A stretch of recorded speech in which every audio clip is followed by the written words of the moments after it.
नरेंद्र मोदी ने mission live और एक पेड़ मां के नाम जैसी पहलें चलाई है, जिनसे लोग बड़ी संख्या में पर्यावरण संरक्षण से जुड़े हैं। इसी कड़ी में अब भारत सरकार ने सऊदी अरब की तर्ज पर ग्रेट ग्रीन वॉल प्रोजेक्ट की रूपरेखा तैयार की है, जो चीन की ग्रेट वॉल ऑफ चाइना जैसी ही विशाल होगी। आइए विस्तार से समझते हैं क्या है ग्रेट ग्रीन वॉल प्रोजेक्ट। दरअसल गुजरात के पोरबंदर से दिल्ली में महात्मा गांधी की समाधि राजघाट तक भारत 14,000 किलोमीटर लंबी एक हरित दीवार बना रहा है। ये महात्मा गांधी की जन्मभूमि और समाधि स्थल को प्रतीकात्मक रूप से जोड़ेगी। इस प्रोजेक्ट में शामिल राज्य गुजरात, राजस्थान, हरियाणा और दिल्ली है। सरल शब्दों में कहें तो यह एक बहुत बड़ा पेड़ लगाने का प्रोजेक्ट है, जो अफ्रीकन यूनियन के ग्रेट ग्रीन वॉल प्रोजेक्ट से प्रेरित है। इसमें 1.15 मिलियन हेक्टेयर में जंगल बहाल होंगे, पेड़ लगेंगे और खेती योग्य जमीन तथा जल निकायों को पुनर्जीवित किया जाएगा। 5 किलोमीटर चौड़ी यह हरित दीवार कार्बन सिंक का काम करेगी। आपको बता दें कि अफ्रीकी यूनियन द्वारा भी एक ग्रेट ग्रीन वॉल बनाई जा रही है। वर्ष 2007 में शुरू हुई यह वॉल करीब 8,000 किलोमीटर लंबी है और पूरे अफ्रीका में फैली हुई है।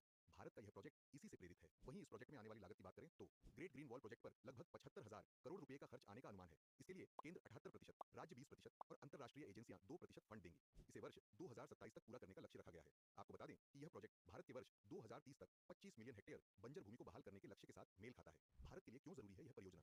दरअसल राजस्थान में थार रेगिस्तान का विस्तार पूर्व की ओर लगातार बढ़ रहा है, साथ ही धूल मिट्टी का प्रदूषण बढ़ रहा है, जबकि भूजल का स्तर गिर रहा है। यह ग्रेट ग्रीन वॉल इन सभी समस्याओं से निपटने में मदद करेगी।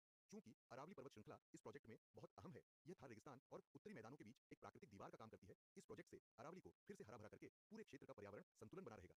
इससे पाकिस्तान सीमा तक पहुंच भी आसान होगी। हालांकि इस प्रोजेक्ट के सामने कई तरह की चुनौतियां भी हैं, जैसे जमीन का छोटे छोटे टुकड़ों में बटा होना एक बड़ी समस्या है, क्योंकि ज्यादातर जमीन निजी हाथों में है।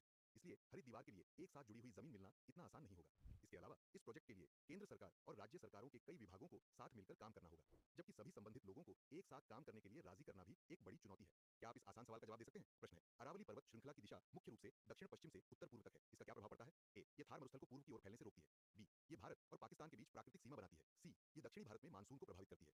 डी, ये हिमालय के समानांतर जलवायु परिवर्तन लाती है। अपना उत्तर कमेंट में दें।